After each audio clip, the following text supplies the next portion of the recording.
Bismillah, Assalamualaikum warahmatullahi wabarakatuh.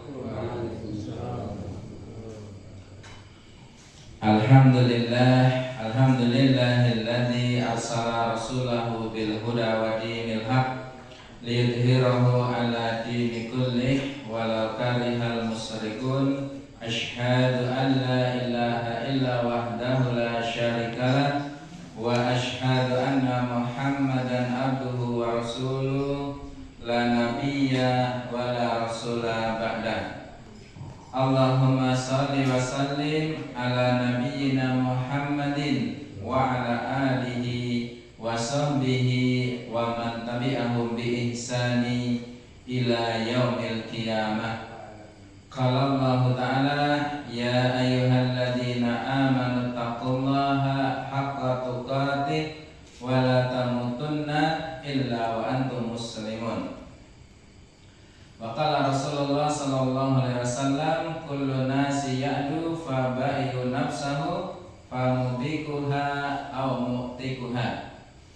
Fanifidin rahimahullah, alhamdulillah atas nikmat dan karunia Allah Subhanahu wa taala. Malam hari ini Allah Subhanahu wa taala masih mengumpulkan kita di tempat yang mulia dalam acara yang mulia insyaallah, dan mudah-mudahan Allah Subhanahu wa taala memberikan kita sebagaimana Rasulullah sallallahu alaihi wasallam sabdakan, wa majtama qaumin min baiti min buyutillah yatluna kitaballah wa yatadarasuna bainahum illa nasalat alaihi mustakinah. Yang artinya kurang lebih tidaklah sebuah kaum atau orang-orang berkumpul di rumah Allah, kemudian di dalamnya ada pengajaran, ada saling ingat mengingatkan, maka mudah-mudahan Allah Subhanahu wa taala menurunkan kepada kita sakinah, ketenangan. Amin. Dan juga mudah-mudahan Allah Subhanahu wa taala memberikan kita rahmat, dan mudah-mudahan juga Allah Subhanahu wa taala senantiasa mengutus malaikatnya untuk memberikan penjagaan pada kita semuanya. Amin. Shalawat dan salam semoga tetap tercurah kepada Nabi kita, uswah kita, tauladan kita, Nabi Agung Muhammad sallallahu alaihi wasallam, kepada keluarga beliau, kepada sahabat-sahabat beliau, dan juga kepada hamba-hamba yang istiqomah di jalan beliau sampai hari kiamat. Kanibidin rahimahullah, melanjutkan kajian tentang kitab Minhajul Qasidin. Untuk malam hari ini kita melanjutkan bab tentang hal-hal yang merusak. Yang untuk malam hari ini kita sampai pada pembahasan tentang marah, iri dan dengki. Bahwasanya marah ini termasuk sifat fitrah manusia. Hanya saja yang diperlukan itu bagaimana kita memanagenya. Kita ini manusia biasa. Kalau mempunyai sifat marah ini wajar. Dan sifat marah yang kita miliki bisa menjadi sumber dosa, bisa juga menjadi sumber pahala ketika kita bisa memanagenya. Dan apakah Rasulullah SAW sebagai seorang nabi mempunyai sifat marah? Beliau juga tentunya punya sifat marah. Hanya saja beliau menempatkan marahnya pada tempatnya karena beliau adalah uswatun hasanah. Contoh marah beliau ya, ketika beliau berdakwah ke Taif, beliau dakwahnya ditolak. Apakah beliau marah? Marah. Tetapi marahnya tidak menjadikan beliau kemudian ingin membalas dendam, walaupun ada tawaran yang sangat menarik dari malaikat penjaga gunung untuk menimpa orang-orang Taif dengan gunung. Ini manajenya bagaimana Rasulullah SAW memanage kemarahan. Atau ketika Rasulullah SAW setiap bertemu dengan pembunuh pamannya, siapa nih pembunuh pamannya? Pembunuh kamisnya. Wahsi. Iya. Ketika Rasulullah SAW bertemu dengan Wahsi, maka yang menjadikan Rasulullah ingat dengan pamannya, maka Rasulullah SAW menyarankan, ya Wahsi, ini bahasa saya, ya Wahsi tolong ya, kalau ketemu saya lebih baik menghindar. Kenapa? Karena dia ingat bagaimana perlakuan Wahsi terhadap pamannya. Dan berkenaan dengan marah ini, Allah Subhanahu wa taala berfirman ya dalam surat Ali Imran ayat 134. Allah Subhanahu wa taala berfirman, "Alladzina yunfikuna fis-sarra wad-dharra wal kadhiminal ghaidh wal 'afina 'anil nas wallahu yuhibbul muhsinin." Yang artinya orang-orang yang bertakwa adalah mereka yang menafkahkan harta mereka baik di waktu lapang maupun sempit, dan orang-orang yang menahan amarahnya serta memaafkan kesalahan orang lain. Allah menyukai orang-orang yang berbuat kebaikan. Nah, dalam ayat ini jelas Allah Subhanahu wa taala memasukkan orang-orang yang menahan amarahnya sebagaimana orang-orang yang berinfak dikala susah maupun dikala lapang maupun dikala sempit. Walaupun urutannya di sini orang yang bertakwa mereka yang menafkahkan harta mereka dikala lapang maupun sempit. Kemudian ayat selanjutnya apa? Dan orang-orang yang menahan amarahnya kemudian memaafkan orang lain. Kemudian selanjutnya wallahu yuhibbul muhsinin. Dan Allah memasukkan orang-orang tersebut sebagai orang-orang yang muhsin.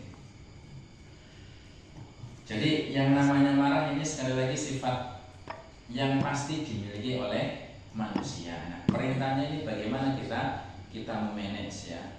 Jadi sebelum saya kesini tadi sambil nyari-nyari kunci buka HP ya. Jadi orang yang tidak mengontrol emosinya ini terjadi di Bali tadi saya. Jadi ada orang salah motor. Yang namanya motor kan mirip-mirip ya. Ya ngakunya salah motor sih, tapi kemungkinan benar. Jadi karena salah motor memasukkan ke kunci motor dikira mau jambret ya, dikira mau begal atau mau ngambil motornya. Tapi dia bisa membuktikan di sebelahnya itu motornya sama. Mungkin yang beda platnya. Tapi orangnya Pak tidak bisa menerima penjelasan, langsung memukul saja. Ini contoh orang-orang yang tidak bisa mengontrol amarahnya dan lain sebagainya ya. Kita pasti banyak mengalami ya di kehidupan kita, dalam rumah tangga, dalam berteman, dalam bersosialisasi. Pasti ada tempat bagaimana kita mengontrol emosi kita. Kemudian berkenaan dengan amarah ya, seperti saya sampaikan di depan bahwasanya marah ini bisa menjadi sumber dosa, bisa juga menjadi sumber pahala. Di sini Rasulullah SAW bersabda, "Laisa sadidu bisura'ati, innama sadidul ladina yamlikun nafsahu indal ghadab." Bukanlah orang kuat yang sebenarnya dengan selalu mengalahkan lawannya dalam pergulatan, tetapi tidak lain orang kuat yang sebenarnya adalah orang yang mampu mengendalikan dirinya ketika marah. Bahkan Rasulullah SAW menganggap orang yang kuat itu bukan orang yang selalu menang dalam pergulatan. Walaupun ini juga disebut orang kuat ya. Umar bin Khattab itu disebut orang yang kuat. Karena apa? Karena kemampuan beliau untuk mengalahkan lawan-lawannya. Tapi di sini Rasulullah SAW mengutamakan orang yang dimaksud orang yang kuat bukan yang seperti itu, tapi orang yang bisa menahan amarahnya, mampu mengendalikan amarahnya ketika dia mampu melampiaskan. Ini disebut orang yang kuat. Dan saya yakin kita di tempat kita, mungkin yang paling terdekat ya di rumah tangga kita, pasti ada saja yang namanya keinginan atau perasaan untuk meluapkan kemarahan. entah kurang pelayanan, entah apa Pak? Kurang duit. Kurang duit mereka sudah. Sini mah ya. Ya entah gajinya telat atau entah apalah, gesekan dengan teman ini kan. Dan terkadang kita mampu melampiaskan amarah itu, tetapi kita memanage amarah itu. Apalagi kalau urusannya dengan pasangan kita yang secara posisi kita menang karena kita pemimpin rumah tangga. Maka ini pentingnya ya komunikasi dalam keluarga, karena yang salah satu keluarga itu menjadi harmonis itu adalah komunikasi yang betul, komunikasi yang lancar. Jadi sinyalnya nyambung. Mungkin sebagai contoh yang hari ini lagi rame beritanya ya, yang akhirnya ya sudah akhirnya kalau sebuah kejadian terkadang di dalam keluarga walaupun dianggap paham agama, terkadang diumbar juga aibnya. Seperti yang hari ini artis lah, saya yakin teman-teman walaupun aktivis masjid terkadang yang buka medsos ya, yang lagi rame siapa nih kok? Mas Fahmi ya. Mas Fahmi kali Mbak Inara. Ternyata salah satu alasannya apa? Jarang dilayani.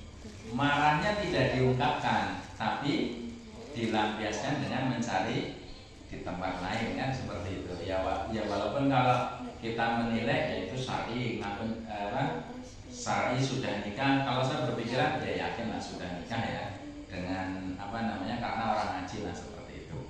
Walaupun mungkin mengambil fikih-fikih yang ringan gitu ya, syaratnya yang ringan-ringan. Syaratnya yang ringan maksudnya gini.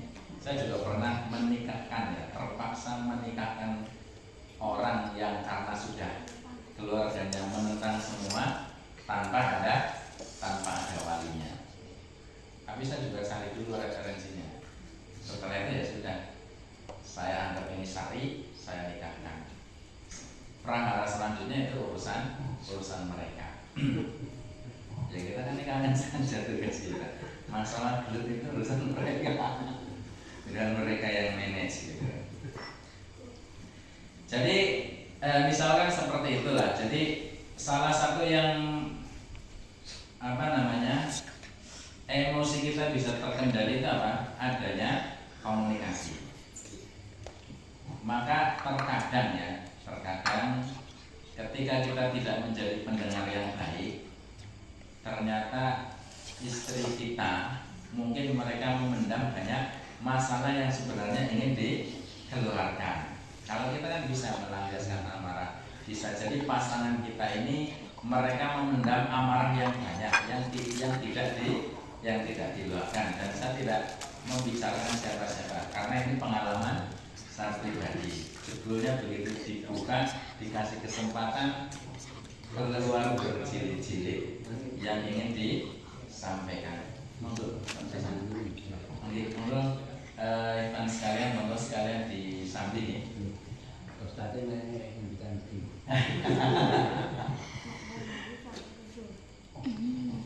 Ya saya bicara sendiri, ini mendengarkan. Kemudian dalam hadis yang lain, Rasulullah SAW bersabda, "Man kadama ghaidon wa huwa qadirun ala ayyun fidahu da'ahu Allahu azza wa jalla ala ru'usil khalaq yaumal qiyamah hatta yukhayyirullahu minal khuri masya'a." Barang siapa yang menahan kemarahannya padahal dia mampu untuk melampiaskannya, maka Allah Subhanahu wa taala akan memanggilnya, membanggakannya pada hari kiamat di hadapan semua manusia, sampai kemudian Allah membiarkan ia memilih bidadari bermata jeli yang disukainya. Nah, ini salah satu keutamaan menahan amarah sekalipun kita mampu melampiaskannya, yaitu apa? Allah Subhanahu wa taala akan mengabarkan keutamaan orang ini di seluruh makhluknya, di seluruh manusia. Mungkin bahasa gampangnya di seluruh penghuni surga nanti di hari kiamat. Kemudian salah satu bonusnya apa? Dipersilahkan memilih bidadari bermata jeli yang disukainya. Ternyata untuk mendapatkan bidadari banyak jalannya ya. Nggak harus jihad fisabilillah. Termasuk menahan amarah. Ini juga salah satu keutamaan menahan amarah, akan mendapatkan bidadari. Kemudian Allah Subhanahu wa taala berfirman, "Wala yajrimannakum sana'anu qaumin ala alla ta'dilu i'dilu huwa aqrabu littaqwa." Dan janganlah sekali-kali kebencianmu terhadap suatu kaum mendorong kamu untuk berlaku tidak adil. Berlaku adilah, karena adil itu lebih dekat dengan takwa. Ini bicaranya adil. Kemudian Ibnu Qayyim mengatakan apa? Bahwasanya sikap adil dalam ayat ini, beliau berkata, orang yang adil adalah orang yang ketika dia marah, maka kemarahannya tidak menjerumuskan ke dalam kesalahan.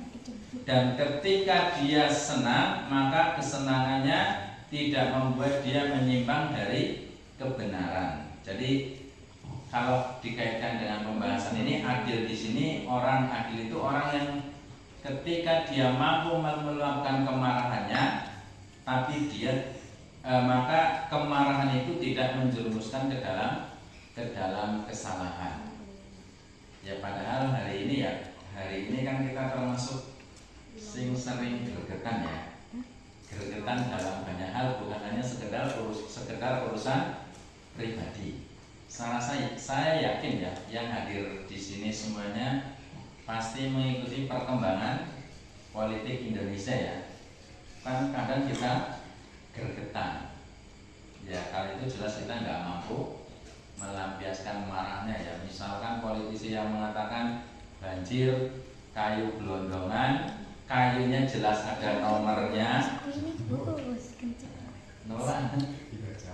Ya kayunya jelas ada nomornya, nomor cek, nomor spidol, tapi dibilang ini kayu roboh alami.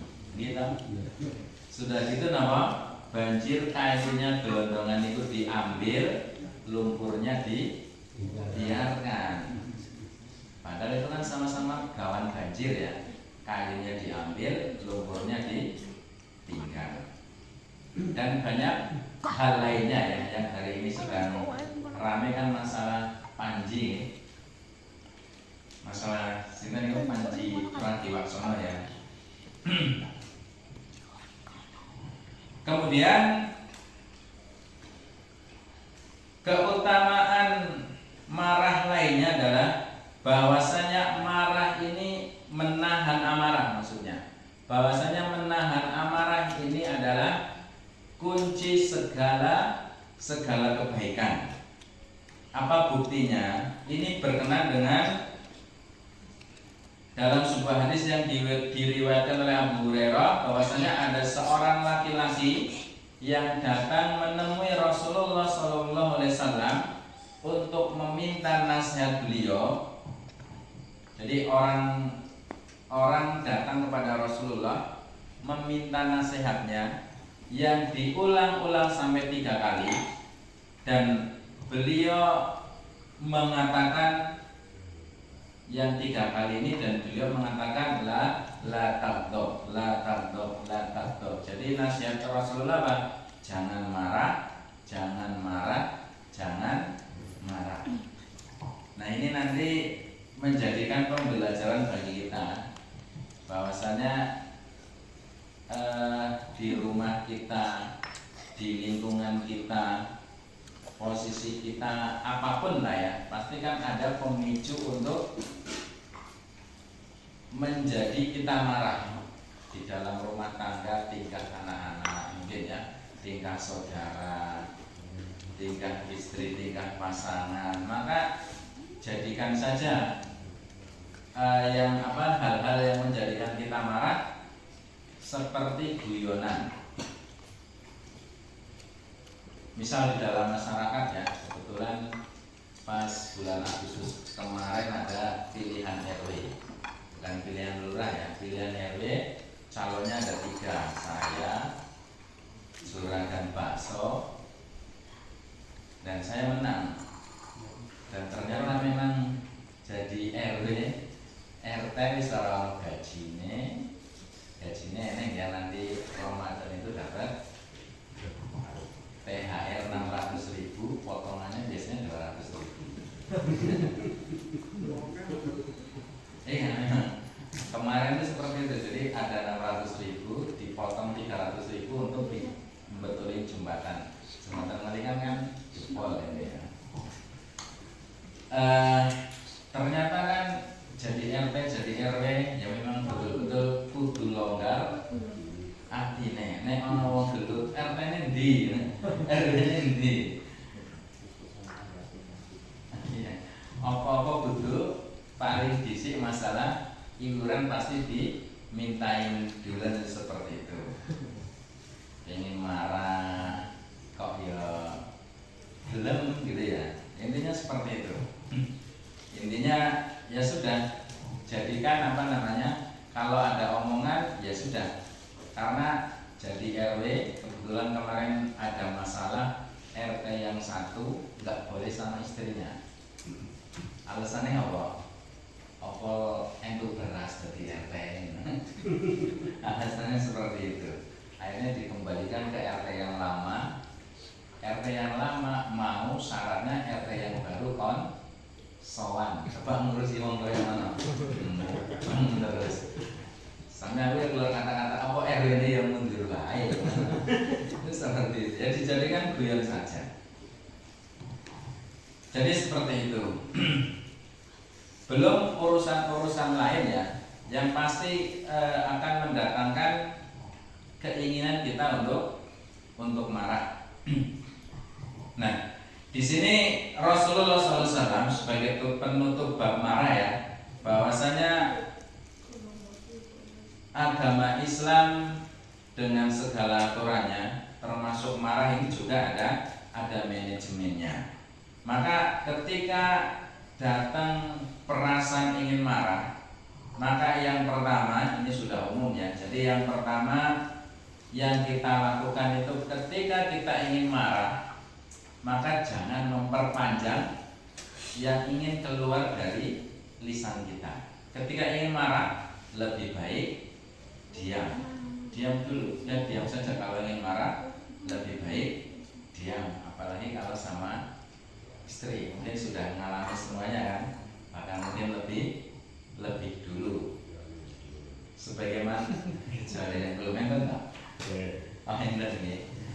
Ini mungkin kita bisa nyontoh Umar bin Khattab ya. Ya walaupun nyontohnya berapa persen ya. Yang ketika Umar bin Khattab didatengin warganya yang mau ngadu tentang istrinya yang suka marah-marah. Jebule apa? Umar bin Khattab saat itu juga sedang dimarahi. Jawabnya apa? Lah piye? Mosok tawales wong aku duwe anak ya kok kae, bojoku klambiku sing ngumbahi ya bojoku, sing masake ya bojoku, sing mijeti ya bojoku, sing gawe tenang hati ya bojoku. Akhirnya seperti itu. Akhirnya nggak jadi marah. Jadi lebih baik diam. Terus apalagi ya mungkin saya saja ya. Saya punya anak yang kebetulan sudah besar ngajar di Al-Husna ya. Namanya Cah Nem kan egone tinggi. Jadi kadang apa namanya, egonya tinggi. Misal ya, masalah sepatu. Sepatunya tukeran, giliran kalau dia butuh sepatu, misal saya pinjam sepatu, dia butuh, saya harus ngeterke. Giliran sepatu saya dipinjam, tak goleki ora eneng alasane apa? Ya mung garing jupuk sedelo apa salahe seperti itu. Ini kan misalkan contoh ya. Kalau kalau kita mau melampiaskan bisa saja, tetapi yaitu tadi kita anggap sebagai lelucon. Bisa jadi dulu kita juga saya juga bisa jadi dulu seperti seperti itu. Apalagi nanti sudah kaitannya dengan urusan dakwah, anak-anak muda biasanya ya pinginnya tastes gitu ya. Jadi yang pertama, ketika ada perasaan ingin marah, lebih baik kita diam. Sebagaimana hadis yang diriwayatkan oleh Abdullah bin Abbas, jika salah seorang dari kalian marah, maka hendaknya dia diam. Kemudian yang kedua, ketika kita sedang marah, diam gak bisa, maka kalau ketika terpaksa harus bersuara, maka di sini disebutkan maka berzikirlah pada Allah Subhanahu wa taala. Ucapkanlah kalimat ta'awudz. Ini juga masalah marah harus komunikasi dengan istri ya. Jadi saya dengan istri termasuk ya terkadang ada masalah. Yang saya nggak seneng kalau lagi marah saya dibacakan Al-Quran. Jadi saya pinginnya menyampaikan benar-benar malah dibacakan Al-Quran. Ya, sekali lagi harus dibangun komunikasi. Ya Allah, aku ini nesuruh ngokno, aku ini bukan sedang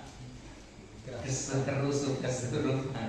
Jadi dikira kita sedang marah, dikira sedang kerasukan. Tapi ternyata istri itu memang ketakutan. Jadi saking medine maca ayat Al-Quran, dikira saya kesurupan. Akhirnya mau nesurasi itu, akhirnya malah guyon. Ya Allah, mau nesu di rumah, ya tak rumah, lah aku wedi ya wis. Jadi seperti itu. Jadi bukan marah sebenarnya, ingin menyampaikan, tetapi terkadang ketika kita marah ya memang nggak terkontrol ya. Kalau kata istri saya ya ngomong medeni, ya, tak ada yang cermin ya memang. Orang nesu ya kata nesu, apa meneh nesu. Kemudian yang selanjutnya ya sebagaimana sudah kita ketahui ya duduk berbaring. Kalau kata Ustaz Abu Somad, nek sudah duduk berbaring nggak bisa, ya mandi. Nek mandi nang kamar mandi ora cukup, kata Ustaz Abu Somad, ya nyemplung sisan ke laut biar marahnya hilang, orangnya juga hilang. Ustaz Abu Somad itu. Jadi nek mandi ya urung reda berarti nyemplung sumur sisan mungkin maksudnya. Kemudian yang selanjutnya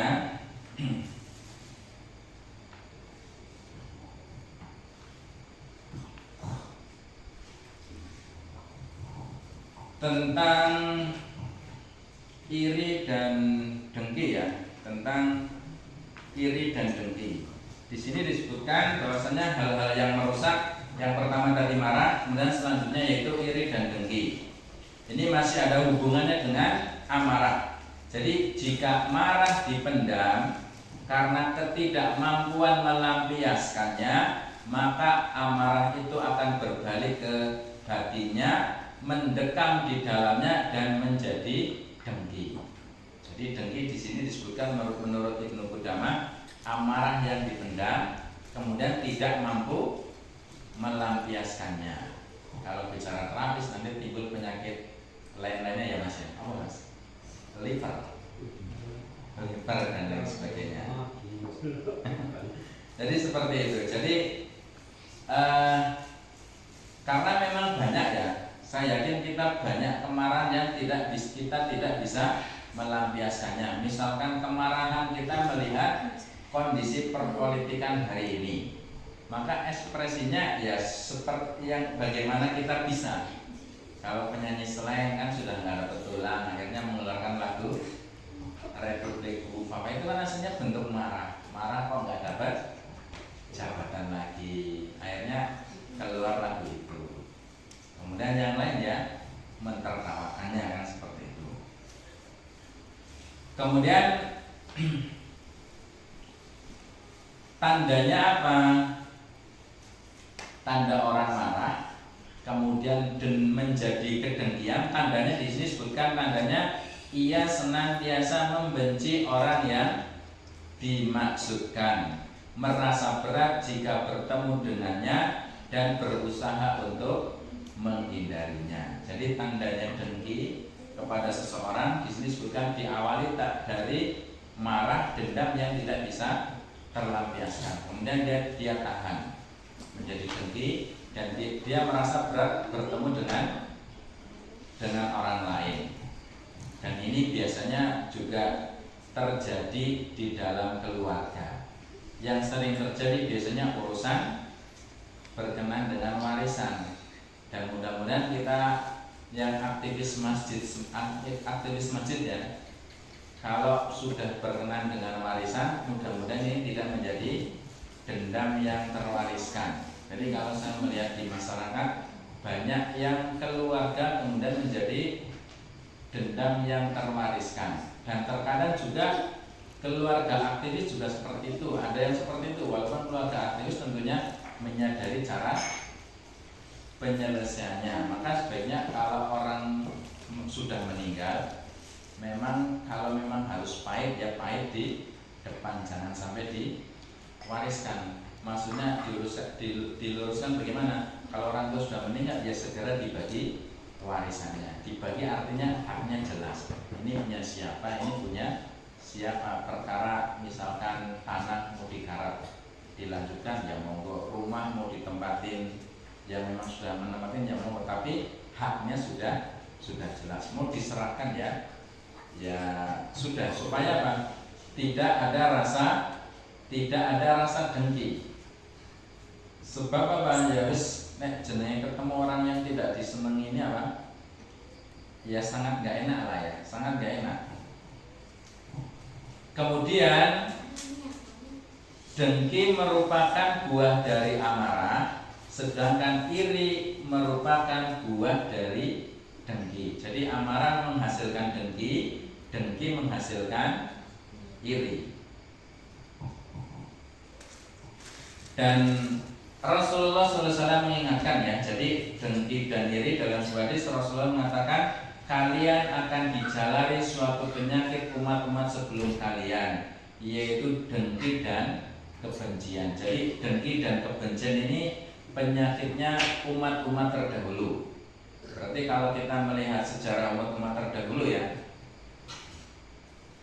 bagaimana mereka ditenggelamkan, bagaimana mereka dihancurkan oleh Allah Subhanahu wa taala, berawalnya dari ini tadi, kedengkian, kebencian dengan dakwah yang disampaikan oleh para nabi dan rasul. Biasanya alasannya apa? Takut hilang kekuasaannya, takut hilang pengaruhnya, kemudian mereka membenci dakwahnya para nabi dan rasul. Kemudian dalam hadis yang lain Rasulullah SAW mengingatkan la tabaghadu wa la taqata'u wa la tahasadu wa la tabadaru kunu ibadallahi ikhwana. Janganlah kalian saling membenci, saling memutuskan hubungan, saling mendengki, saling permusuhan. Jadilah hamba-hamba Allah yang bersaudara. Ini perintahnya Allah Subhanahu wa taala, memerintahkan kepada kita jangan saling membenci. Jadi jangan saling membenci ini perintahnya universal ya. Jadi termasuk kepada orang-orang yang memusuhi kita, termasuk orang yang membenci kita. Mungkin termasuk kalau bicara bahasa politik, termasuk yang menjadi saingan kita. Apalagi kalau bicaranya politik, ini tidak ada permusuhan yang abadi. Jadi kita lihat hari ini yang kemarin bermusuhan, ternyata setelah itu saling bergandengan. Bahkan yang terbaru kalau mengikuti TPU itu ya Egy Sujana, nggak tahu benar atau tidak ya, yang kurang keras apa suaranya dengan Pak Jokowi. Tapi katanya minta maaf walaupun ini masih simpang siur ya. Tapi kalau saya sendiri berpikir, membayangkan Egy Sujana hari ini kan sakit ya. Orang kalau sudah sakit kan sudah nggak mikir apa-apa ya. Maksudnya yang dipikirkan bagaimana caranya sembuh. Sementara Egy Sujana ingin berobat ke luar negeri, dicekal kan nggak boleh. Bisa jadi alasannya itu bisa jadi. Ini hanya analisa saya saja. Dan Kita membenci juga membenci orang, membenci musuh kita, enggak pernah seperti itu ya. Bukan kita membenci orangnya, tetapi kita membenci perilakunya. Kalau orang kafir ya membenci akidahnya. Karena mereka sebagai seorang muslim tentunya kita mengharapkan orang yang mungkin hari ini menjadi musuh kita, kemudian mereka mendapatkan hidayah dari Allah Subhanahu wa taala. Dan mungkin ini bukan tugas kita ya, ini tugasnya para kristolog ya. Saya pernah mendengarkan pengajiannya, mungkin teman-teman juga pernah mendengarkan. Ternyata ada orang Kristen juga, hatinya sudah lembut, tetapi belum mendapatkan hidayah dari Allah Subhanahu wa taala. Saking lembutnya hatinya ini, anaknya dipersilahkan masuk Islam dan juga anaknya dimasukkan pondok pesantren. 2 orang ini pernah lihat ya di sosmed ya, di pengajiannya Ustadz Hilman itu ya. Jadi ada seorang bapak yang Kristen, tapi kayaknya ibunya muslimah ya, karena cuma cuplian ya. Dan anaknya dua-duanya masuk pondok pesantren. Yang satu meh lulus dari SMA, berarti kalau bicaranya Darul Saada, Darul Falah, berarti ya lulus KMI sebentar lagi bertugas, kan seperti itu.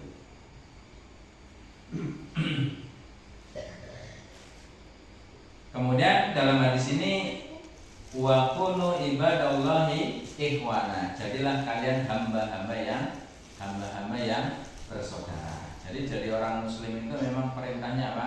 Menjadi rahmatan lil alamin. Jadi permusuhan itu ada tempatnya, dan ada juga ruang dialog, ada ruang kita boleh ya saling bersuara, boleh saling ya mungkin bahasanya bertukar pikiran ya, atau berdebat. Misalkan kalau kita mendengarkan YouTube-nya Don Bitan gitu ya, YouTube-nya Bang Zuma gitu ya. Kalau Dr. Zakir Naik kan kelasnya internasional, yang Indonesia saja, misalkan Bang Zuma, Bang Don Bitan, bagaimana mereka menceramahi orang-orang non muslim. Saya tutup dengan satu hadis lagi. Dalam sebuah hadis juga Rasulullah SAW bersabda, innal hasada ya'kulul hasanati kama ta'kulun narul hatabi. Sesungguhnya dengki itu memakan kebaikan sebagaimana api yang makan kayu bakar. Jadi hasad itu iri dan dengki ya. Innal hasada ya, hasad itu di dalamnya iri dan dengki, itu akan memakan kebaikan sebagaimana api yang makan kayu bakar. Jadi api kalau sudah makan kayu bakar, maka akan menjalar terus, bahkan sekalipun kayu apinya ini kondisinya basah. Mungkin kita melihat bagaimana kebakaran hutan di Rio ya, tahun berapa itu ya? 2012 ya. Itu kan hutan. Kalau hutan kebakaran kan nggak semuanya hutan kering. Hutannya, pohonnya besar-besar dan masih basah-basah. Mungkin yang pernah survival di hutan 5 hari kan tahu sendiri ya. Jadi hutan itu hutannya gede-gede, tapi bawahnya itu sampahnya tebal banget ya. Jadi kalau kebakaran kemudian yang basah itu terbakar ya memang sangat wajar.